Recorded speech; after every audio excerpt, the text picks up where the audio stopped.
Shalom dan selamat pagi saudaraku. Kembali kita mengucap syukur kepada Tuhan karena kita masih diberi kesempatan untuk menerima hari yang baru dan berkat-Nya di dalam hidup kita. Sebelum kita mendengar pesan-pesan Tuhan pagi ini, mari kita berdoa.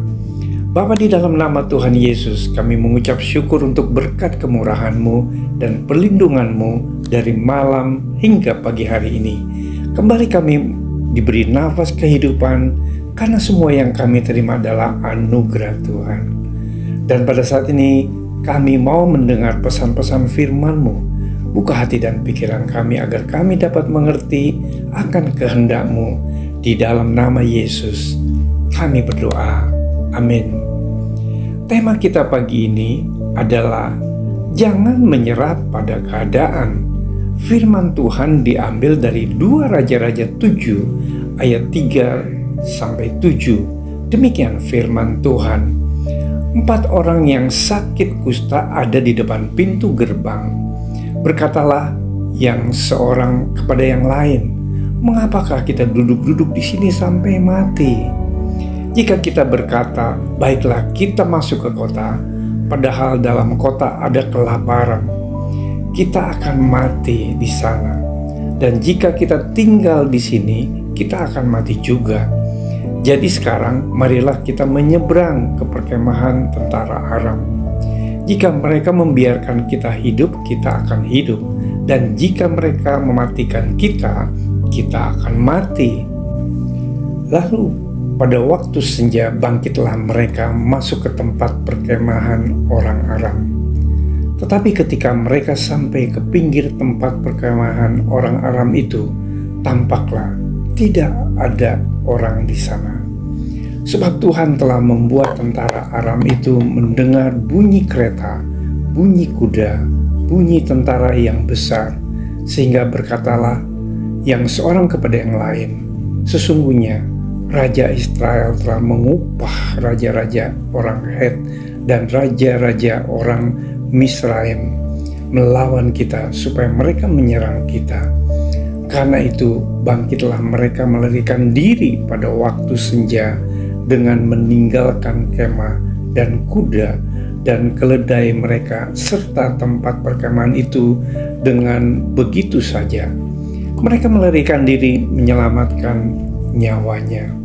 Saudara-saudaraku sekalian, ketika kota Samaria sedang terkepung oleh pasukan Aram, hubungan dunia luar pun menjadi terputus. Tak bisa dibayangkan betapa menderitanya bila satu kota terisolasi. Terjadilah kelaparan hebat di Samaria selama mereka mengepungnya, sehingga sebuah kepala keledai berharga 80 shikal perak dan 1/4 kap tahi merpati berharga 5 shikal perak. Bukan hanya orang miskin yang menderita dan terancam mati kelaparan, tetapi orang kaya pun cepat atau lambat akan bernasib sama.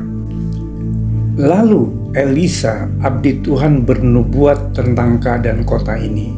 Besok kira-kira waktu ini sesukat tepung yang terbaik akan berharga sesikal dan 2 sukat jelai akan berharga sesikal di pintu gerbang Samaria. Saudara-saudaraku, perwira raja tidak percaya nubuatan Elisa. Sekalipun Tuhan membuat tingkap-tingkap di langit, masakan hal itu mungkin terjadi. Elisa pun merespon demikian. "Sesungguhnya engkau akan melihat dengan matamu sendiri, tetapi tidak akan makan apa-apa daripadanya." Saat itu ada 4 orang kusta tinggal di luar pintu gerbang kota yang sama sekali tidak tahu nubuatan Elisa. Mereka sangat menderita bukan saja karena penyakitnya, tetapi juga karena kelaparan. Tinggal menunggu waktu saja, kematian pasti menjemput. Namun mereka tidak menyerah pada keadaan. Berkatalah salah seorang dari mereka, "Mengapakah kita duduk-duduk di sini sampai mati? Jika kita berkata, Baiklah kita masuk ke kota, padahal dalam kota ada kelaparan. Kita akan mati di sana, dan jika kita tinggal di sini, kita akan mati juga. Jadi sekarang marilah kita menyeberang ke perkemahan tentara Aram. Jika mereka membiarkan kita hidup, kita akan hidup. Dan jika mereka mematikan kita, kita akan mati. Saudaraku, sekalipun secara manusia tidak ada harapan, keempat orang kusta ini berjuang sedemikian rupa supaya dapat bertahan hidup. Maka pada waktu senja bangkitlah mereka masuk ke tempat perkemahan orang Aram. Saudara-saudaraku yang terkasih, selalu ada harapan selama kita mau berjuang dan hidup mengandalkan Tuhan. Mari kita berdoa. Tuhan Yesus, terima kasih untuk renungan firman-Mu pagi ini. Kami percaya kepada Tuhan Yesus Kristus sebagai Tuhan dan Juru Selamat kami. Engkau Tuhan yang memelihara atas hidup kami dan memberkati setiap keluarga kami. Kiranya Roh Kudus mengajarkan kami agar kami tidak mudah menyerah dan selalu mengandalkan Tuhan. Di dalam nama Yesus kami berdoa. Amin. Selamat beraktivitas. Tuhan Yesus memberkati.